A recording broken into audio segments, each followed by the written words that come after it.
क्या प्यार किसी की जान ले सकता है? महत्वाकांक्षा और जुनून के बीच की वो कौन सी धुंधली रेखा है जिसे पार करते ही एक इंसान हैवान बन जाता है? क्या एक कलाकार की आत्मा जो सुरों से दुनिया को मोह लेती है, उसी हाथ से किसी का गला भी घोंट सकती है? ये कहानी सिर्फ एक अपराध की नहीं, बल्कि उस अंधेरे की है जो ग्लैमर की चकाचौंध के पीछे छिपा होता है। एक ऐसी कहानी जो आपको ये सोचने पर मजबूर कर देगी कि आपके बगल में बैठा इंसान कब एक कातिल में बदल जाए, कोई नहीं जानता। चाकू जब अंदर गया तो उसे एक सर्द एहसास हुआ होगा, जैसे गर्म जिस्म में बर्फीला लोहा उतर रहा हो। एक पल के लिए उसकी आंखों में दर्द नहीं, सिर्फ हैरानी थी, एक गहरी नासमझी कि ऐसा क्यों। फिर वो हैरानी एक तेज, असहनीय जलन में बदल गई, एक ऐसी जलन जिसने उसकी चीख को उसके गले में ही घोंट दिया। मैंने उसकी आंखों की रोशनी को बुझते हुए देखा, ठीक वैसे ही जैसे कोई दिया हवा में बुझ जाता है। उस आखिरी पल में न कोई संगीत था, न तालियों की गड़गड़ाहट, बस एक अनसुनी चीख थी जो उस बंगले की दीवारों में हमेशा के लिए दफन हो गई। लेकिन इस खौफनाक अंत की शुरुआत बहुत ग्लैमरस थी। मुंबई की एक जगमगाती रात, बांद्रा का एक महंगा लॉन्ज जहां शहर के अमीर और मशहूर लोग अपनी शामें रंगीन करने आते थे। स्टेज पर रोशनी थी और उस रोशनी के बीच में थी मीरा शर्मा। उसकी आवाज में वो कशिश थी जो सीधे दिल में उतर जाती थी। जब वो गाती तो लगता था जैसे वक्त ठहर गया हो। वो सिर्फ एक गायिका नहीं थी, वो एक पूरी परफॉर्मेंस थी। उसकी चमचमाती साड़ी, उसकी गहरी कजरारी आंखें और उसका हर अंदाज़ा लोगों को अपना दीवाना बना रहा था। तालियों की गड़गड़ाहट पूरे हॉल में गूंज रही थी। हर कोई मीरा के लिए खड़ा था, उसकी तारीफ कर रहा था। लेकिन मीरा की आंखों में संतुष्टि नहीं थी। उसे ये छोटी स्टेज, ये कुछ 100 लोगों की भीड़ नहीं चाहिए थी। उसकी नजरें बॉलीवुड के उन बड़े पोस्टरों पर थीं, उन बड़े रिकॉर्डिंग स्टूडियोज पर थीं जहां से किस्मत बनती और बिगड़ती थी। वो जानती थी कि इस इंडस्ट्री में खूबसूरती और जवानी 4 दिन की चांदनी है। अगर सही वक्त पर सही मौका नहीं पकड़ा तो ये भीड़ किसी और के लिए ताली बजाएगी और वो गुमनामी के अंधेरे में खो जाएगी। उसे वो सब कुछ चाहिए था जो शोहरत अपने साथ लाती है, पैसा, पावर और एक ऐसी जिंदगी जहां हर कोई उसे पूजे। और वो ये सब कुछ किसी भी कीमत पर हासिल करने के लिए तैयार थी। उस रात तालियों की गड़गड़ाहट सिर्फ मीरा के लिए नहीं थी। स्टेज के एक कोने में अंधेरे में लगभग छिपा हुआ एक और कलाकार था, आरव मल्होत्रा। आरव सिर्फ एक गिटारिस्ट नहीं था, वो मीरा की आवाज की आत्मा था।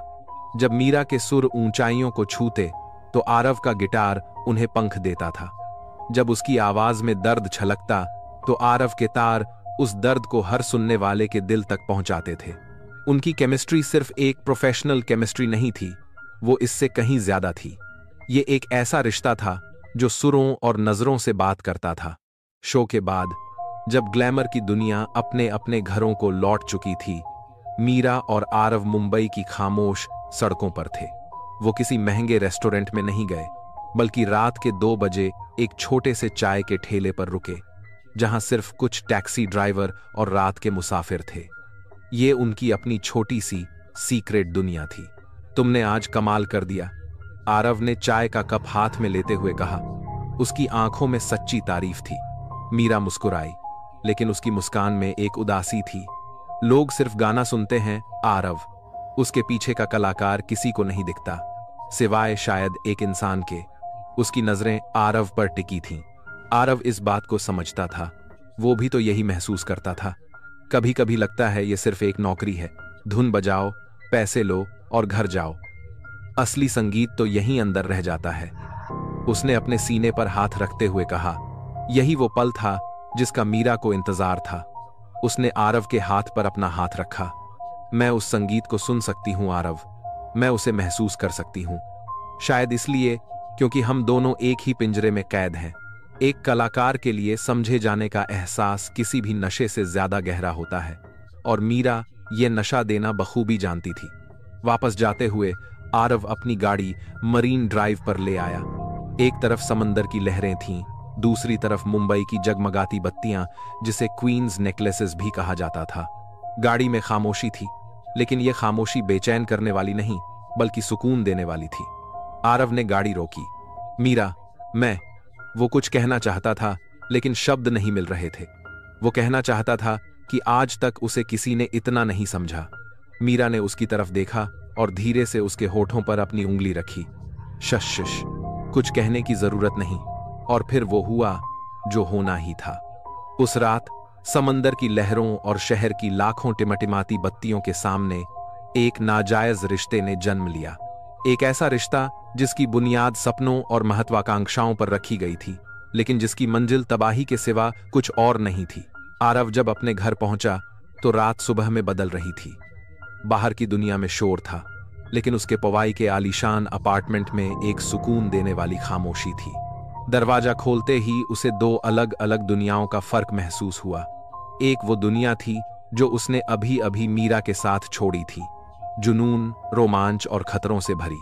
और एक ये दुनिया थी, शांत, सुरक्षित और प्यार से भरी हुई। उसकी पत्नी संजना राव सोफे पर ही सो गई थी। उसका लैपटॉप बगल में खुला पड़ा था, जिस पर किसी बिल्डिंग का जटिल डिजाइन दिख रहा था। वो एक कामयाब आर्किटेक्ट थी, लेकिन उसके लिए उसका घर और उसका रिश्ता हमेशा पहली प्राथमिकता थे। दरवाजे की आवाज से उसकी आंख खुली। उसने आरव को देखा और उसके चेहरे पर गुस्सा नहीं, बल्कि चिंता थी। सब ठीक है आरव? तुम बहुत थके हुए लग रहे हो। जैम सेशन लंबा चला क्या? उसकी आवाज में नींद के साथ साथ एक अपनापन भी था। हाँ, बस काम थोड़ा ज्यादा था, आरव ने नजरें चुराते हुए कहा। वो संजना की आंखों में नहीं देख पा रहा था। उसे लग रहा था जैसे उसकी आंखों की मासूमियत उसके झूठ को पकड़ लेगी। मैं बस नहाकर आता हूं। वो जल्दी से बाथरूम की तरफ बढ़ गया, जैसे वो सिर्फ दिन भर की थकान नहीं, बल्कि अपने जमीर पर लगे दाग को भी धोना चाहता हो।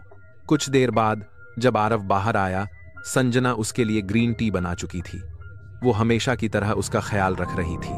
पता है, आज मेरे लंदन वाले पुराने बॉस का फोन आया था, संजना ने सहजता से कहा। बस यूं ही हाल चाल ले रहे थे। आज भी कह रहे थे कि मैंने वो पार्टनरशिप ठुकराकर पागलपन किया था, उसने मुस्कुराते हुए कहा। उस मुस्कान में कोई शिकायत नहीं थी, सिर्फ एक मीठी याद थी। संजना की ये बात आरव के दिल में किसी तीर की तरह चुभी। उसे याद आया कि कैसे 3 साल पहले संजना ने लंदन में एक बड़ी फर्म की पार्टनरशिप सिर्फ इसलिए छोड़ दी थी क्योंकि आरव मुंबई में अपना म्यूजिक करियर बनाना चाहता था। संजना ने अपने इतने बड़े सपने को आरव के सपने के लिए कुर्बान कर दिया था, और आज वो उसी औरत को धोखा दे रहा था। अपराध बोध का एक भारी पत्थर उसके सीने पर बैठ गया। उस रात जब आरव बिस्तर पर सोने का नाटक कर रहा था, संजना लिविंग रूम में अकेली बैठी थी। उसने आरव की जैकेट उठाई ताकि उसे अलमारी में टांग सके। तभी एक जानी पहचानी लेकिन अनजानी खुशबू ने उसे चौंका दिया। ये किसी औरत के परफ्यूम की हल्की फूलों जैसी महक थी। ये उसकी महक नहीं थी। संजना एक पल के लिए वहीं जम गई। उसने कोई हंगामा नहीं किया, कोई सवाल नहीं पूछा, लेकिन उस एक पल में उसकी शांत और सुरक्षित दुनिया में शक की पहली दरार पड़ चुकी थी। एक पत्नी का दिल टूटने से पहले ही धोखे को पहचान लेता है, और संजना का दिल आज कुछ ऐसा ही महसूस कर रहा था। धोखे की एक रात अब हफ्तों और महीनों में बदल चुकी थी।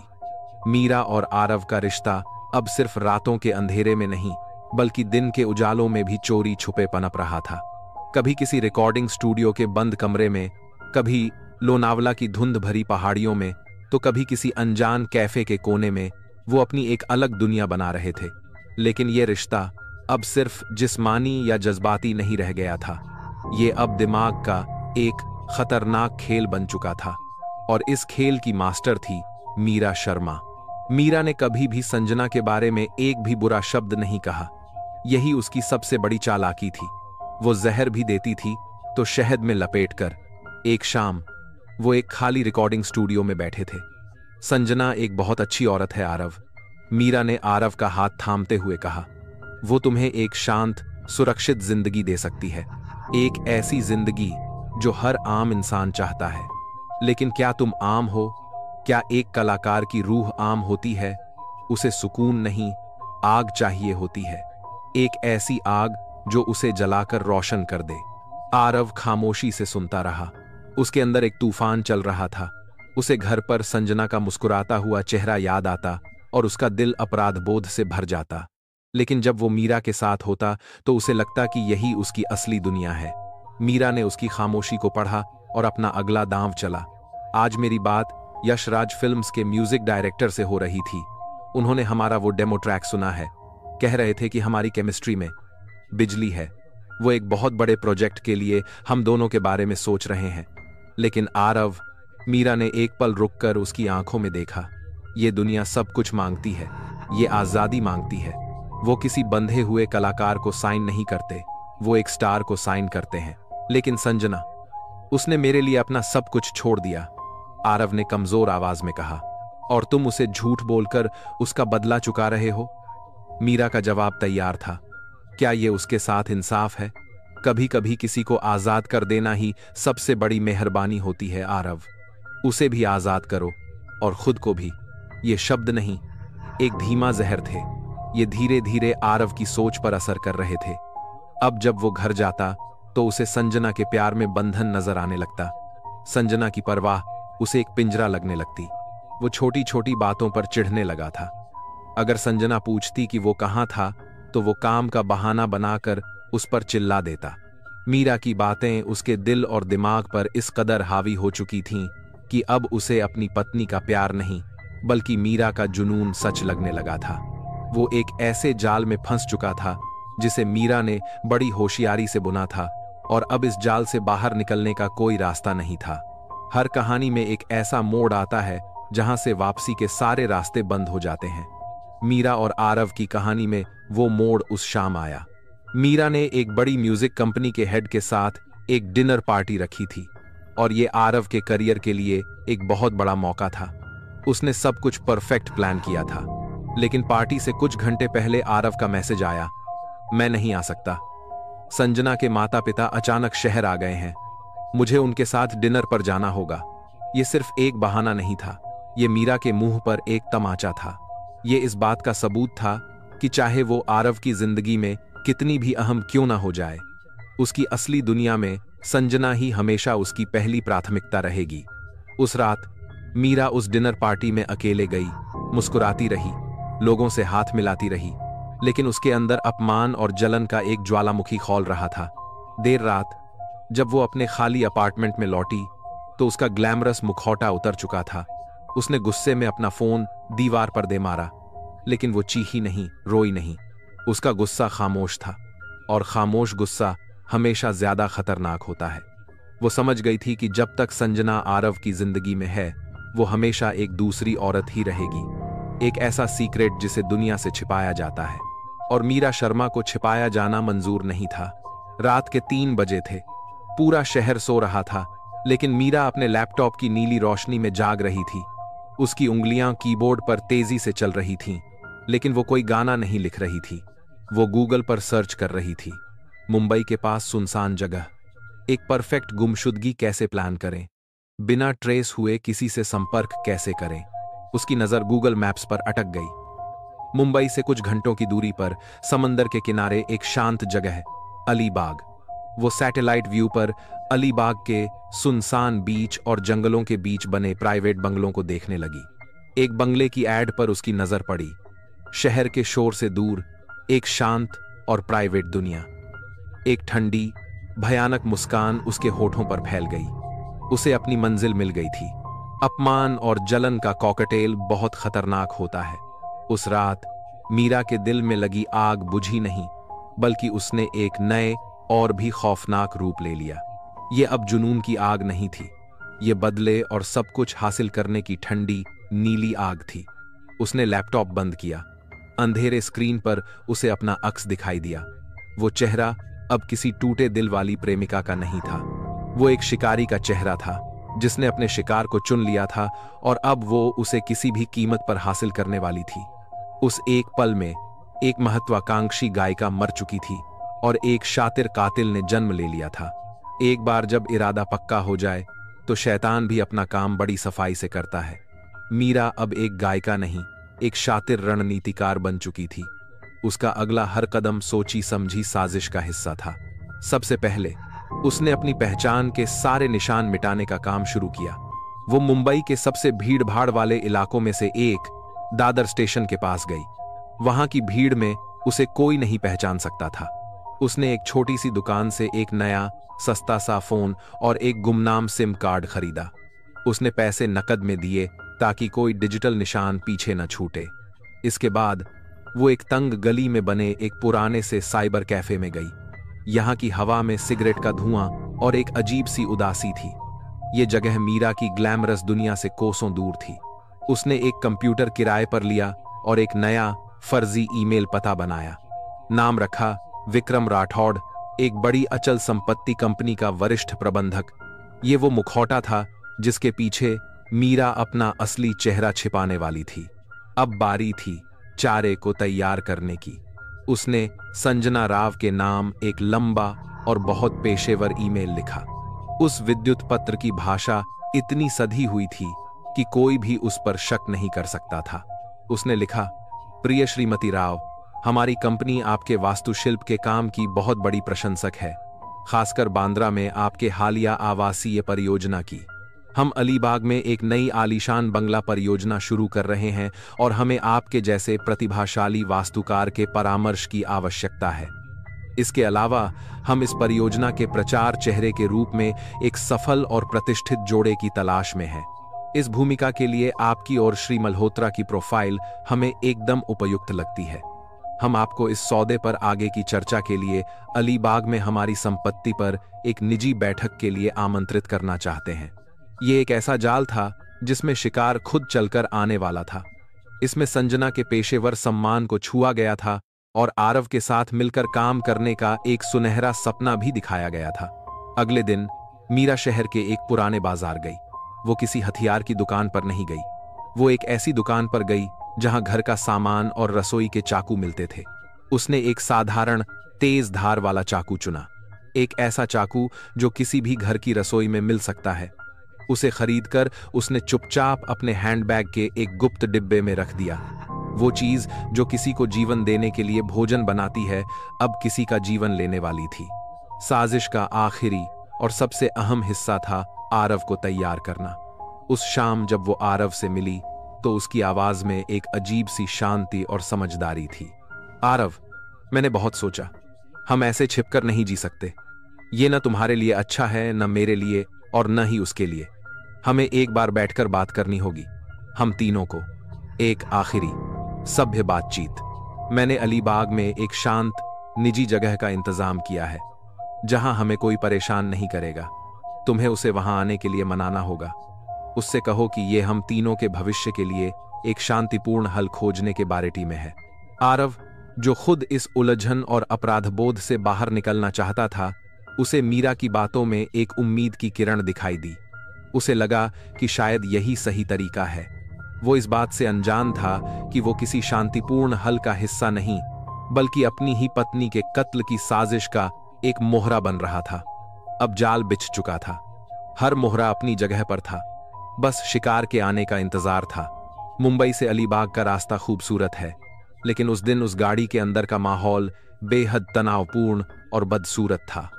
यह पहली बार था जब ये तीनों एक बंद जगह में एक साथ थे और हवा में घुली खामोशी किसी चीख से ज्यादा भयानक थी। संजना ने एक दो बार उस नकली परियोजना के बारे में पूछकर माहौल को हल्का करने की कोशिश की, लेकिन मीरा ने बस हूं या हां में छोटे जवाब दिए। आरव खामोशी से गाड़ी चला रहा था। उसकी उंगलियां स्टीयरिंग व्हील पर इतनी कसकर जमी थीं कि सफेद पड़ गई थीं। वह बस सड़क को घूर रहा था, जैसे उसकी जिंदगी का रास्ता एक अंधी खाई की तरफ जा रहा हो। एक तरफ संजना की सतर्क उम्मीद थी कि शायद आज कोई हल निकल आए। दूसरी तरफ आरव का गहरा अपराध बोध और डर था जो उसे अंदर ही अंदर खाए जा रहा था। और पीछे की सीट पर बैठी मीरा की खामोशी एक शिकारी की खामोशी थी जो अपने शिकार को जाल में फंसते हुए देख रहा था। जैसे ही गाड़ी उस आलीशान बंगले के सामने रुकी, माहौल और भी अजीब हो गया।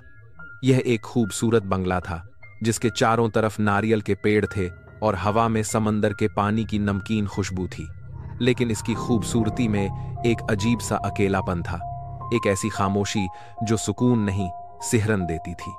जब वो तीनों अंदर दाखिल हुए तो भारी लकड़ी का दरवाजा उनके पीछे एक गूंज के साथ बंद हो गया। ऐसा लगा जैसे बाहर की दुनिया से उनका संपर्क हमेशा के लिए टूट गया हो। वो लोग एक बड़े से लिविंग रूम में बैठ गए, जहां फर्नीचर बहुत कम और कीमती था। उस बड़ी सी जगह ने माहौल को और भी ठंडा और बेगाना बना दिया था। आखिरकार संजना ने ही उस खामोशी को तोड़ा, लेकिन उसने मीरा की तरफ नहीं देखा। उसकी नजरें सीधे आरव पर थीं और उसकी आवाज में कोई कड़वाहट नहीं, बस एक गहरी निराशा थी। आरव, यहां कोई विक्रम राठौड़ नहीं है ना? उसने शांति से पूछा। यह सब बस एक बहाना था। मैं कोई मूर्ख नहीं हूं जिसे कुछ समझ ना आए। मैं बस सच सुनना चाहती हूं तुम्हारे मुंह से। आरव के पास कोई जवाब नहीं था। वो अपनी पत्नी की आंखों में देखने की हिम्मत नहीं कर पा रहा था। उसने अपनी नजरें जमीन पर गड्ढा दी, जैसे वो एक मुजरिम हो जो अपने जज के सामने खड़ा हो। आरव को टूटते देख मीरा आगे आई। अब उसकी आवाज में कोई बनावटी मिठास नहीं थी। उसकी आवाज तेज, साफ और अधिकार से भरी थी। सच? तुम सच सुनना चाहती हो? सच यह है कि आरव मुझसे प्यार करता है। सच यह है कि तुम्हारी यह शादी उसके पैरों में एक जंजीर बन चुकी है जिसे वो अब और नहीं खींचना चाहता। तुम उसका अतीत हो और मैं उसका भविष्य। अब लड़ाई दो औरतों के बीच आमने सामने की हो गई थी, लेकिन संजना ने अपना संयम नहीं खोया। उसकी शांति और गरिमा ही उसका सबसे बड़ा हथियार था, और यही बात मीरा को अंदर तक जला रही थी। संजना ने मीरा को पूरी तरह से नजरअंदाज करते हुए आरव से कहना जारी रखा, अगर तुम खुश नहीं हो तो मैं तुम्हारी खुशी के रास्ते में कभी नहीं आऊंगी। आरव, हमारा रिश्ता प्यार और सम्मान पर बना था। अगर आज प्यार नहीं बचा तो कम से कम सम्मान तो रहने दो। हमें कोई तमाशा करने की जरूरत नहीं है। हम इसे एक सभ्य तरीके से खत्म कर सकते हैं। संजना का यह शांत समर्पण मीरा की उम्मीद के बिल्कुल खिलाफ था। वो एक लड़ाई चाहती थी, वो चीखना चिल्लाना चाहती थी, वो संजना को टूटते हुए देखना चाहती थी ताकि उसे अपनी नफरत सही साबित करने का मौका मिले। संजना की इस गरिमा ने मीरा को बौखला दिया। उसे लगा जैसे वो इस नैतिक लड़ाई में हार रही है। उसका चेहरा गुस्से से लाल हो गया। सभ्य तरीका? वो लगभग चीखी। तुम अपने आप को समझती क्या हो? कोई देवी हो? तुम सोचती हो कि तुम इतनी आसानी से उसकी जिंदगी से चली जाओगी और वो तुम्हें एक अच्छी याद की तरह हमेशा याद रखेगा। नहीं, मैं ऐसा कभी नहीं होने दूंगी। मैं उसकी जिंदगी और यादों से तुम्हारा हर एक निशान मिटा दूंगी। आरव ने पहली बार मुंह खोला। बस करो मीरा, प्लीज। मीरा अचानक खड़ी हो गई। उसके चेहरे पर पल भर के लिए गुस्सा आया और फिर उसकी जगह एक डरावनी, बनावटी मुस्कान ने ले ली। मुझे लगता है कि हम सबको थोड़ा पानी पीना चाहिए। दिमाग को ठंडा करने के लिए यह बहुत जरूरी है। यह कहते हुए वो लिविंग रूम से बाहर उस तरफ चली गई जहां उसने अपना हैंडबैग रखा था। उस बैग में क्या था, यह सिर्फ वो जानती थी। उसने आरव और संजना को उस ठंडे बड़े से कमरे में एक आखिरी बार एक साथ छोड़ दिया। हवा में एक अनकहा डर तैर रहा था, उस तूफान से पहले की खामोशी की तरह जो सब कुछ तबाह करने वाला था। जब मीरा लिविंग रूम से बाहर गई तो उसके कदमों में कोई हिचकिचाहट नहीं थी।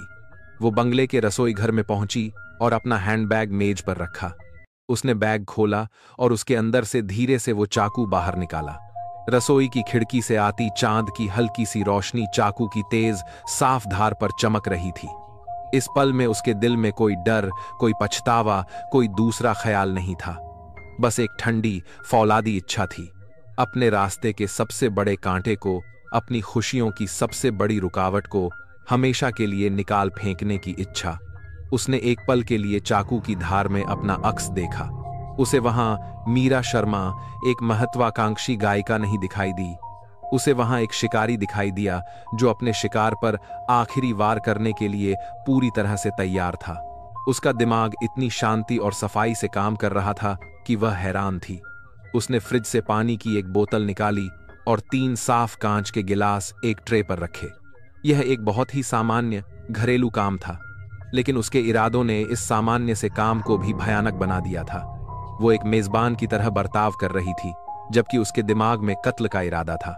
यह उसके दिमाग के उस खौफनाक संतुलन का सबूत था जो किसी भी आम इंसान को डराने के लिए काफी था। ट्रे लेकर जब वो वापस लिविंग रूम की तरफ चली तो उसके हर कदम में एक अजीब सा ठहराव था। ऐसा लग रहा था जैसे वक्त बहुत धीरे धीरे चल रहा हो। ये संजना की जिंदगी के आखिरी कुछ पल थे, वो आखिरी कुछ सांसें जो वो इस दुनिया में लेने वाली थी। बाहर समंदर की लहरों का शोर था, बंगले में महंगी घड़ियों की टिक टिक थी, लेकिन इन सब आवाजों के पीछे मौत अपनी खामोश दस्तक दे रही थी। कमरे में संजना और आरव अभी भी खामोशी में बैठे थे। संजना के चेहरे पर एक गहरी थकान और उदासी थी। आरव का चेहरा डर से सफेद पड़ चुका था। उसने मीरा को ट्रे लेकर आते हुए देखा और शायद उसके दिल ने उसे आने वाले खतरे से आगाह भी किया, लेकिन वो इतना सुन्न हो चुका था कि हिल भी नहीं पा रहा था। मीरा ने ट्रे को उनके सामने वाली मेज पर रखा। उसकी बनावटी मुस्कान अभी भी उसके चेहरे पर थी, लेकिन उसकी आंखें किसी कांच की गुड़िया की तरह खाली और बेजान थीं। उसने एक गिलास संजना की तरफ बढ़ाया। लीजिए, पी लीजिए, आपको अच्छा लगेगा। यह एक ऐसा पल था जो हमेशा के लिए आरव के जहन में कैद हो गया। उसने सब कुछ धीमी गति में होते हुए देखा। उसने देखा कि कैसे संजना ने गिलास लेने के लिए अपना हाथ बढ़ाया, और उसने देखा कि कैसे उसी पल मीरा ने ट्रे को एक झटके से नीचे गिरा दिया। कांच के टूटने की तेज आवाज पूरे कमरे में गूंज गई। इससे पहले कि संजना कुछ समझ पाती, मीरा ने अपने पीछे छिपाया हुआ चाकू बाहर निकाला और पूरी ताकत से उसके सीने में घोंप दिया। यह सब कुछ इतनी तेजी से हुआ कि किसी को सोचने का मौका भी नहीं मिला। संजना की आंखों में पहले हैरानी आई, एक सवाल कि यह क्या हो रहा है। उसे दर्द का एहसास भी शायद बाद में हुआ। उसने एक पल के लिए नीचे देखा, अपने सफेद कुर्ते पर तेजी से फैलते हुए लाल धब्बे को देखा, और फिर उसने अपनी नजरें उठाकर मीरा को देखा। उसके मुंह से कोई चीख नहीं निकली, बस एक गहरी खामोश सांस निकली। आरव अपनी जगह पर पत्थर बन चुका था। उसका दिमाग यह मानने को तैयार नहीं था कि जो उसने अभी अभी देखा वो सच है। मीरा ने एक झटके से चाकू बाहर खींच लिया। संजना का बेजान शरीर सोफे से लुढ़क कर नीचे ठंडे पत्थर के फर्श पर गिर पड़ा। उसके गिरने की भारी आवाज ने कमरे की खामोशी को तोड़ दिया। अब कमरे में सिर्फ 3 लोग थे और 3 जिंदगियां हमेशा के लिए बदल चुकी थीं। मीरा हाँफ रही थी, उसके हाथ में खून से सना चाकू था। संजना फर्श पर पड़ी थी, उसकी आंखें खुली थीं, लेकिन अब उनमें कोई जिंदगी नहीं थी। और आरव, वो बस अपनी पत्नी के बेजान शरीर को देखे जा रहा था। मीरा ने चाकू हाथ से गिरा दिया। धातु के फर्श से टकराने की तीखी आवाज ने आरव को जैसे नींद से जगा दिया। उसके गले से एक जानवर जैसी दर्द भरी चीख निकली। वो घुटनों के बल संजना के पास गिरा। उसके हाथ कांप रहे थे। उसने संजना का सिर अपनी गोद में उठाया। उसके हाथ तुरंत खून से सन गए। संजना, संजना, आंखें खोलो, प्लीज, संजना। वो पागलों की तरह उसका नाम पुकार रहा था, लेकिन जवाब में सिर्फ मौत की खामोशी थी।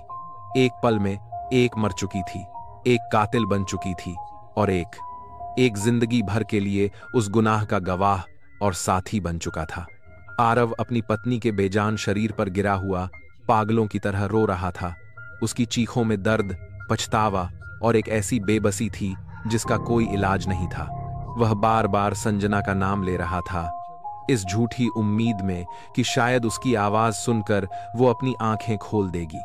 उसके आंसू संजना के खून के साथ मिलकर उस संगमरमर के फर्श पर एक भयानक तस्वीर बना रहे थे। इस पूरे मंजर को मीरा खामोशी से देख रही थी। उसकी सांसें अब काबू में थीं और उसके चेहरे पर डर की जगह एक ठंडी पत्थर जैसी शांति ने ले ली थी। उसने आरव को कुछ पल दिए ताकि हकीकत की भयानक सच्चाई उसके जहन में उतर जाए। फिर वो धीरे धीरे उसके पास गई। उसने नरमी से उसके कंधे पर हाथ नहीं रखा, उसने उसे जोर से झकझोर दिया। आरव, उठो। उसकी आवाज किसी चाबुक की तरह आरव पर पड़ी। यह रोने का वक्त नहीं है, क्या तुम सुनना नहीं चाहते? उठो। आरव ने नजरें उठाकर उसे देखा। उसकी आंखों में नफरत, सवाल और गहरा दर्द था। यह तुमने क्या कर दिया मीरा? तुमने उसे मार डाला। मीरा उसके सामने घुटनों के बल बैठ गई और उसकी आंखों में सीधे झांक कर बोली। उसकी आवाज धीमी लेकिन किसी स्टील की तरह सख्त थी। मैंने नहीं, हमने यह किया है आरव। क्या तुम भूल गए? तुम उसे यहां लेकर आए, तुम इस कमरे में चुपचाप बैठे रहे जब यह सब हुआ। पुलिस की नजर में, कानून की नजर में तुम भी उतने ही बड़े गुनहगार हो जितनी कि मैं। वो मेरे हाथ में खून देखेंगे, लेकिन तुम्हारे दामन पर भी उतने ही छींटे हैं। यह झूठ और सच का एक खतरनाक मिश्रण था। आरव का दिमाग काम करना बंद कर चुका था। मीरा के शब्द उसके डरे हुए मन में घर करने लगे। जो हो गया उसे हम बदल नहीं सकते, मीरा ने कहना जारी रखा। उसकी आवाज अब थोड़ी नरम हो गई थी, जैसे वो उसे समझा रही हो। वो जा चुकी है आरव, लेकिन हम अभी भी जिंदा हैं। हमारा भविष्य, हमारा संगीत, वो सारे सपने जो हमने साथ में देखे थे, क्या तुम उन सबको इस एक पल के लिए कुर्बान कर दोगे? सोचो, अगर हम पकड़े गए तो हमारी जिंदगी जेल की सलाखों के पीछे खत्म हो जाएगी, सड़ते हुए गुमनामी में। क्या तुम यही चाहते हो? मीरा ने उसके सबसे बड़े डर को और उसकी सबसे बड़ी महत्वाकांक्षा को एक साथ निशाना बनाया था। जेल का डर और अपने सपनों के टूटने का डर। आरव ने एक बार संजना के शांत, बेजान चेहरे को देखा और फिर मीरा की आंखों में देखा, जहां कोई पछतावा नहीं था, सिर्फ आगे बढ़ने की एक जिद्दी आग थी। उसका रोना धीरे धीरे बंद हो गया। उसकी जगह एक भयानक खामोशी ने ले ली, एक ऐसा सूनापन जो किसी भी चीख से ज्यादा डरावना था। उसे अपने हाथ दिखाई दिए, जो संजना के खून से रंगे हुए थे। उसे एहसास हुआ कि मीरा सही कह रही है। अब वो इस गुनाह से मुकर नहीं सकता। जब कोई इंसान गहरे सदमे में होता है तो उसे सोचने समझने की ताकत नहीं रहती। उसे बस किसी ऐसे की जरूरत होती है जो उसे बताए कि अब आगे क्या करना है, और मीरा उसे वही दे रही थी। अब मेरी बात ध्यान से सुनो, मीरा ने आदेश देते हुए कहा। उठो, हमें यहां से हर एक निशान मिटाना होगा। हमें उसकी लाश को यहां से हटाना होगा। सब कुछ मेरे प्लान के मुताबिक होगा। तुम्हें बस वही करना है जो मैं कहती हूं। क्या तुम मेरी बात समझ रहे हो? आरव ने कुछ नहीं कहा। उसने बस धीरे से अपनी सिर हिलाया। वो धीरे धीरे किसी मशीन की तरह अपने पैरों पर खड़ा हुआ। वो अपनी मरी हुई पत्नी के शरीर से उठकर अपनी कातिल प्रेमिका के साथ खड़ा हो गया था। यह उसके समर्पण का पल था। उसने अपना ज़मीर, अपनी इंसानियत, सब कुछ मीरा के हवाले कर दिया था। सबसे पहले मीरा ने कमरे के कोने में पड़े खून से सने चाकू की तरफ इशारा किया। उसे उठाओ और उसे मेरे बैग से निकाले हुए इस प्लास्टिक में लपेट दो। जल्दी करो। एक पल की हिचकिचाहट के बाद आरव आगे बढ़ा। कांपते हुए हाथों से उसने उस हथियार को उठाया जिसने कुछ मिनट पहले उसकी पत्नी की जान ली थी। जिस पल उसने उस चाकू को छुआ, वो सिर्फ एक गवाह नहीं रहा, वो अब उस गुनाह में एक बराबर का साथी बन चुका था। एक बार जब आरव पूरी तरह से मीरा के काबू में आ गया तो उस आलीशान बंगले ने एक अपराध स्थल का रूप ले लिया और मीरा उसकी निर्देशक बन गई। उसका दिमाग एक शातिर अपराधी की तरह काम कर रहा था, जो जानता है कि पीछे कोई सुराग नहीं छोड़ना है। एक चादर लेकर आओ, उसने आरव को आदेश दिया, जो अभी भी सदमे में था। बेडरूम से, जल्दी। आरव किसी रोबोट की तरह उठा और अंदर के कमरे से एक सफेद चादर ले आया। मीरा के कहने पर दोनों ने मिलकर संजना के शरीर को उसमें लपेटा। यह एक बेहद खौफनाक काम था। आरव के लिए अपनी पत्नी के ठंडे पड़ते शरीर को छूना, उसे एक बेजान चीज की तरह लपेटना किसी नरक की पीड़ा से कम नहीं था। हर एक स्पर्श उसे उन पलों की याद दिला रहा था जब उसने उसी शरीर को प्यार से छुआ था। इसके बाद सफाई का काम शुरू हुआ। फर्श पर खून का एक भी धब्बा नहीं बचना चाहिए, मीरा ने कहा। जाओ, रसोई से कपड़ा और पानी लेकर आओ। आरव ने अपनी पत्नी का खून अपने ही हाथों से साफ किया। हर एक दाग जो वो मिटा रहा था, वो उसके जमीर पर एक और गहरा दाग छोड़ रहा था। मीरा हर चीज पर नजर रखे हुए थी। उसने दरवाजे के हैंडल, मेज का कोना, गिलास के टुकड़े, हर उस चीज को साफ करवाया जिसे उन्होंने छुआ हो सकता था। वो किसी पेशेवर हत्यारे की तरह सोच रही थी, उंगलियों के निशान, DNA, हर छोटे से छोटे सबूत के बारे में। जब उन्हें यकीन हो गया कि बंगला साफ हो चुका है, तो अगला और सबसे मुश्किल काम था शरीर को ठिकाने लगाना। उन्होंने संजना के लिपटते हुए शरीर को उठाया। वो बहुत भारी था, सिर्फ वजन में नहीं, बल्कि उस पर लगे गुनाह के बोझ में भी। वो उसे घसीटते हुए बंगले के पिछले दरवाजे से बाहर ले गए और गाड़ी की डिग्गी में डाल दिया। डिग्गी के बंद होने की धम्म की आवाज एक हथौड़े की तरह आरव के सिर पर लगी। संजना अब सिर्फ एक इंसान नहीं थी, वो एक सबूत थी जिसे जल्द से जल्द खत्म करना था। गाड़ी जब अलीबाग की सुनसान, अंधेरी सड़कों पर वापस चली तो उसके अंदर एक मौत जैसी खामोशी थी। खूबसूरत नारियल के पेड़ अब किसी भूत की तरह लग रहे थे और समंदर की लहरों का शोर एक मातम की तरह सुनाई दे रहा था। मीरा गाड़ी चला रही थी, उसकी आंखें सड़क पर थीं, उस जगह को ढूंढ रही थीं जो उसने पहले से सोच रखी थी। आरव बगल में बैठा था, लेकिन वो वहां था ही नहीं। उसका शरीर गाड़ी में था, लेकिन उसकी रूह शायद उसी बंगले में संजना के शरीर के पास छूट गई थी। आखिरकार मुरुड जंजीरा की तरफ जाने वाली एक सुनसान सड़क पर मीरा ने गाड़ी रोकी। यहां दूर दूर तक कोई नहीं था। दोनों ने मिलकर शरीर को डिग्गी से बाहर निकाला और सड़क के किनारे झाड़ियों में फेंक दिया। अब शुरू हुआ नाटक का आखिरी हिस्सा। मीरा ने संजना का हैंडबैग उठाया और उसका सारा सामान जमीन पर बिखेर दिया, जैसे कोई लुटेरा करता है। उसने बटुए से सारे पैसे निकाल लिए और खाली बटुआ कुछ दूर फेंक दिया। फिर उसने वो किया जो सबसे ज्यादा क्रूर था। उसने संजना की ठंडी उंगली से उसकी अंगूठी और गले से उसकी चेन उतारी। यह सब कुछ वो इतने सामान्य तरीके से कर रही थी जैसे वो किसी फिल्म का सीन कर रही हो। आरव बस पत्थर बना यह सब देखता रहा। वो अपनी पत्नी के शरीर की इस आखिरी बेइज्जती को रोकने के लिए कुछ नहीं कर सका। सब कुछ हो जाने के बाद वे वापस गाड़ी में बैठ गए। जैसे ही गाड़ी आगे बढ़ी, आरव ने एक बार पीछे मुड़कर देखा। अंधेरे में उसे कुछ दिखाई नहीं दिया, लेकिन वो जानता था कि वो वहां पीछे सिर्फ एक लाश नहीं, बल्कि अपनी पूरी इंसानियत, अपना ज़मीर और अपनी बची खुची जिंदगी छोड़कर जा रहा है। अगली सुबह का सूरज हर रोज की तरह ही निकला था। अलीबाग के उस तटीय सड़क पर समंदर की लहरों में वही चमक थी और हवा में ताजगी थी। प्रकृति को इंसानी गुनाहों और त्रासदियों से कोई फर्क नहीं पड़ता। उसकी दुनिया अपने नियम से चलती है। लेकिन उस सुबह प्रकृति की उस शांति को एक इंसानी चीख ने भंग कर दिया।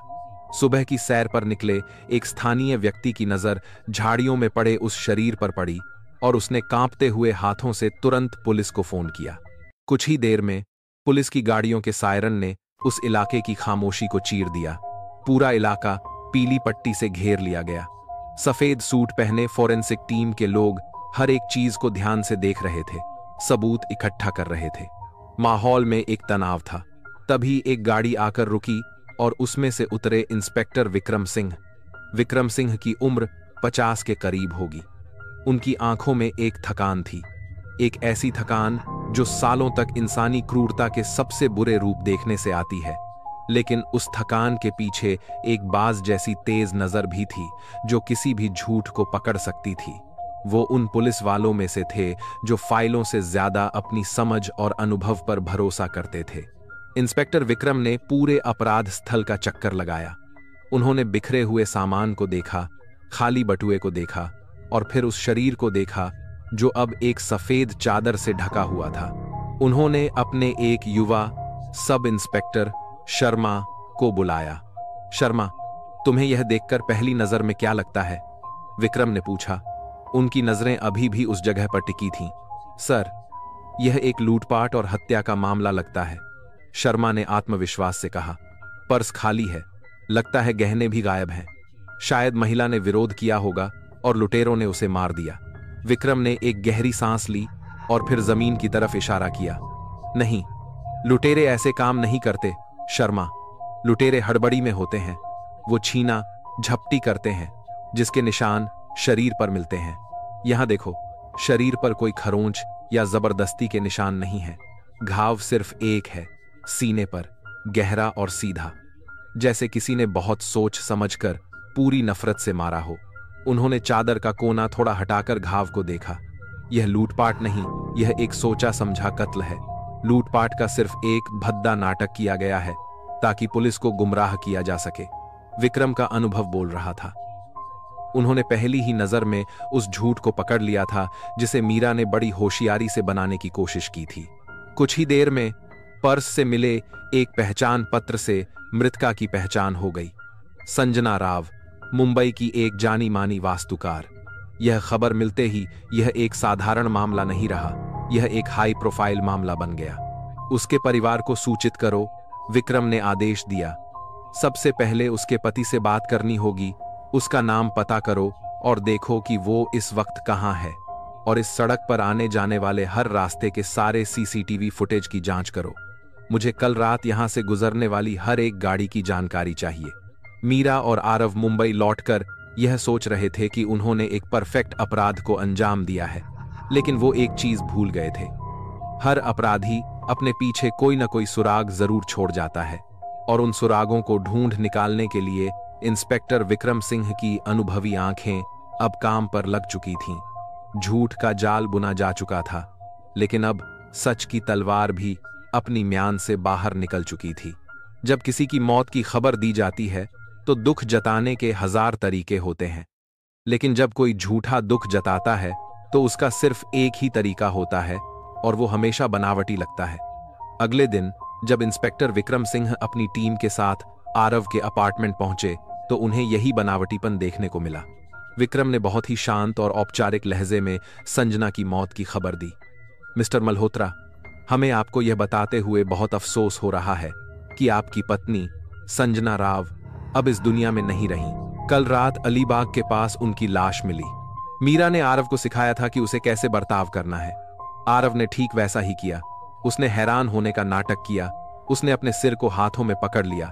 उसके कंधे कांपने लगे, लेकिन उसकी आंखों में आंसू नहीं थे। उसकी आंखों में अपनी पत्नी को खोने का दर्द नहीं, बल्कि पकड़े जाने का खौफ साफ दिखाई दे रहा था। विक्रम सिंह की अनुभवी आंखें इस नाटक को एक पल में समझ गईं। कल रात आप कहां थे मिस्टर मल्होत्रा?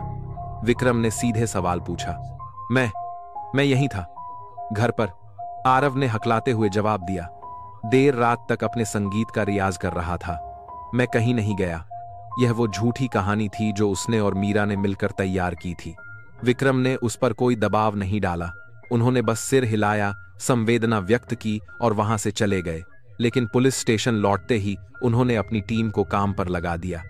आरव का झूठ अब उनकी जांच का केंद्र बिंदु था। जांच की पहली कड़ी थी सीसीटीवी फुटेज। पुलिस की तकनीकी टीम ने मुंबई से अलीबाग जाने वाले हर राजमार्ग के टोल प्लाजा की घंटों की रिकॉर्डिंग को खंगालना शुरू किया। और फिर एक युवा कांस्टेबल की नजर एक जानी पहचानी गाड़ी पर पड़ी। वो आरव की गाड़ी थी, जो उसी रात अलीबाग की तरफ जा रही थी। आरव के झूठ की दीवार में यह पहली दरार थी। दूसरी ओर सबसे मजबूत कड़ी थे मोबाइल फोन के रिकॉर्ड। पुलिस के साइबर सेल ने संजना, आरव और मीरा तीनों के फोन की पिछली रात की टावर लोकेशन निकाली। जब नतीजा सामने आया तो पूरी कहानी शीशे की तरह साफ हो गई। तीनों फोन एक ही समय पर अलीबाग के एक ही इलाके में कई घंटों तक सक्रिय थे। और फिर संजना का फोन हमेशा के लिए बंद हो गया, जबकि आरव और मीरा के फोन एक साथ वापस मुंबई के रास्ते पर चले गए। लेकिन जो सबूत ताबूत में आखिरी कील साबित हुआ, वो आरव के निजी क्लाउड बैकअप से मिला। जांच वारंट के साथ पुलिस ने आरव के ऑनलाइन डेटा को खंगाला। उन्हें संगीत के विचार नाम का एक फोल्डर मिला, लेकिन उसके अंदर संगीत नहीं, बल्कि मीरा और आरव के बीच हुई कुछ डिलीट की गई बातचीत के स्क्रीनशॉट थे।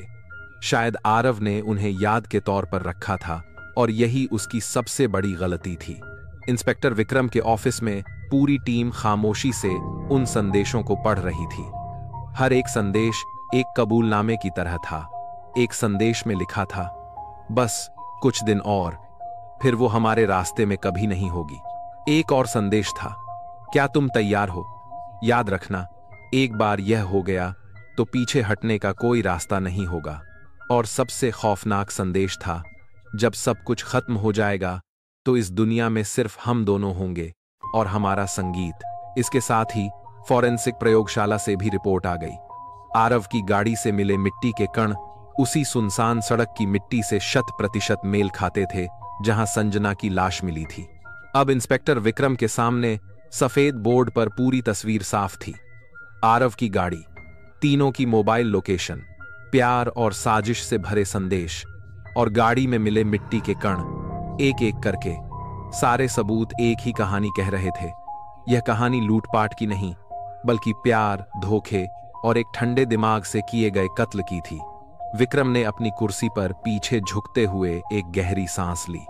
शर्मा, उन्होंने अपने सब इंस्पेक्टर को बुलाया। जी सर। मीरा शर्मा और आरव मल्होत्रा दोनों को अलग अलग पूछताछ के लिए उठाओ। नाटक अब खत्म हो चुका है। अब सच सामने लाने का वक्त आ गया है। मुंबई पुलिस मुख्यालय के पूछताछ के कमरे में सिर्फ घड़ी की टिक टिक की आवाज गूंज रही थी। ये कमरे खास तौर पर बनाए जाते हैं। यहाँ की दीवारें बेरंग, हवा ठंडी और माहौल इतना बोझिल होता है कि सबसे मजबूत इंसान का भी आत्मविश्वास टूट जाए। पहले कमरे में मीरा शर्मा बैठी थी। वो किसी डरी हुई मुजरिम की तरह नहीं, बल्कि एक हस्ती की तरह बैठी थी जिसे गलत जगह पर बुला लिया गया हो। उसके चेहरे पर एक शांत, लगभग अहंकार भरा भाव था। उसे अभी भी लग रहा था कि वो अपनी खूबसूरती और होशियारी से इस स्थिति को भी संभाल लेगी। दूसरे कमरे का माहौल बिल्कुल अलग था। वहां आरव मल्होत्रा बैठा था।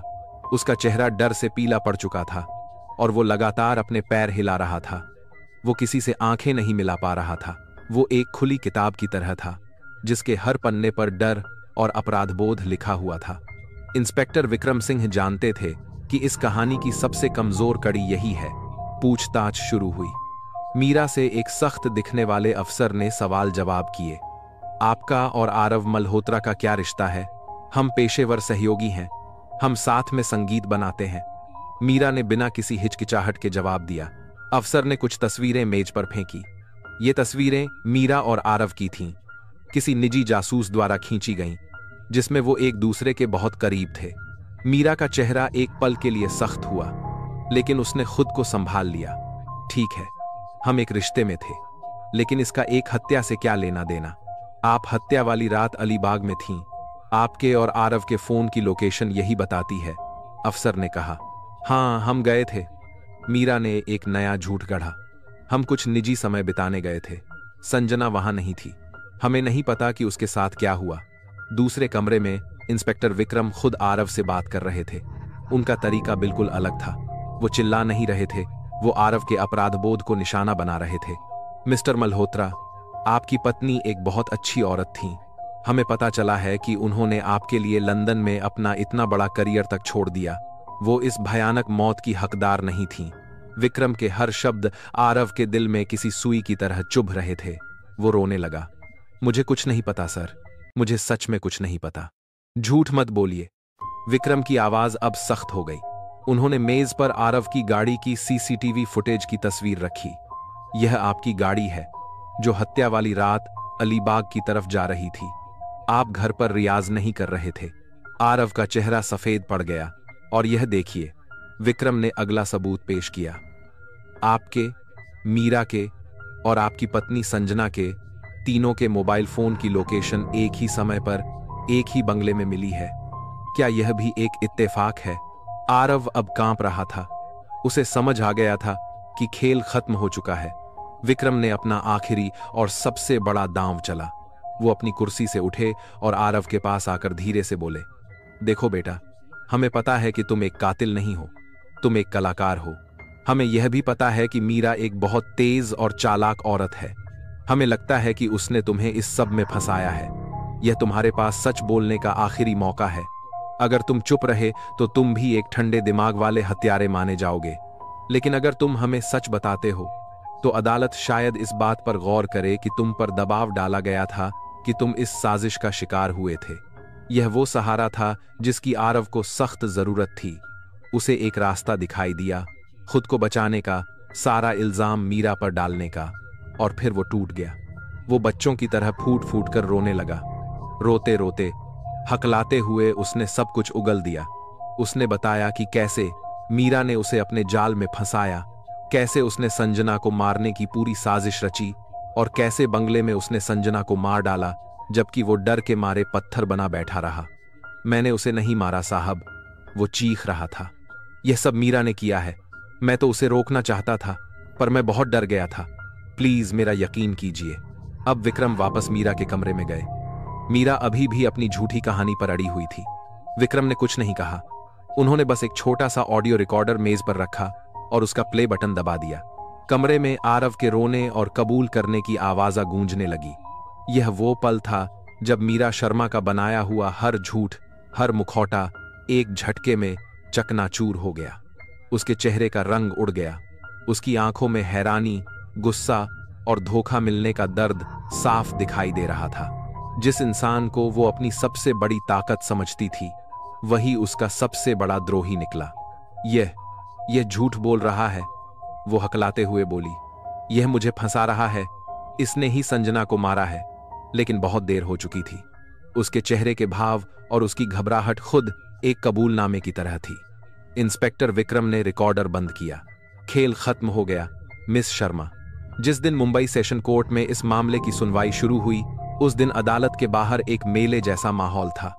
सैकड़ों संवाददाताओं, कैमरा क्रू और हजारों आम लोगों की भीड़ जमा थी। यह अब सिर्फ एक हत्या का मामला नहीं रह गया था, यह देश का सबसे सनसनीखेज मुकदमा बन चुका था। इसमें ग्लैमर था, धोखा था, संगीत था और एक खूबसूरत औरत का बेरहमी से किया गया कत्ल था। वो सारी चीजें थीं जो खबरों को बनाती और बेचती हैं। जब पुलिस की गाड़ी आरव और मीरा को लेकर अदालत पहुंची तो भीड़ बेकाबू हो गई। कैमरों की फ्लैशलाइटें किसी बिजली की तरह चमक रही थीं। लोग चिल्ला रहे थे, तरह तरह के सवाल पूछ रहे थे। पुलिस के घेरे में सबसे पहले आरव को बाहर निकाला गया। वो हैंडसम, प्रतिभाशाली गिटारिस्ट नहीं लग रहा था। वो एक टूटा हुआ, हारा हुआ इंसान था। उसका वजन बहुत घट गया था, आंखों के नीचे गहरे काले गड्ढे थे। उसने अपना चेहरा छिपाने की कोशिश की और तेजी से अदालत के अंदर चला गया। उसके पीछे मीरा शर्मा को लाया गया। उसने अपना चेहरा नहीं छिपाया। उसके चेहरे पर कोई मेकअप नहीं था। उसके बाल सादगी से बंधे थे और उसने एक साधारण सा सफेद सूट पहना था। लेकिन उसकी आंखों में अभी भी एक डिफायंस, एक तरह की अकड़ बाकी थी। वो भीड़ और कैमरों को ऐसे देख रही थी जैसे वो सब उसके दुश्मन हों और वो उनसे लड़ने के लिए तैयार हो। एक पल के लिए भी ऐसा नहीं लगा कि उसे अपने किए पर कोई पछतावा है। अदालत का कमरा खचाखच भरा हुआ था। एक तरफ संजना के माता पिता और रिश्तेदार बैठे थे, जिनके चेहरे पर दुख और गम की एक खामोश चादर थी। जब आरव की नजर उनसे मिली तो उसने फौरन अपनी आंखें झुका लीं। वो उन आंखों का सामना करने की हिम्मत नहीं कर सकता था जिनकी बेटी की जिंदगी उसी की वजह से छीन ली गई थी। सुनवाई शुरू हुई। सरकारी वकील, एक अनुभवी और सख्त मिजाज के आदमी, अपनी जगह पर खड़े हुए। उनकी आवाज में एक दृढ़ता थी, योर ऑनर।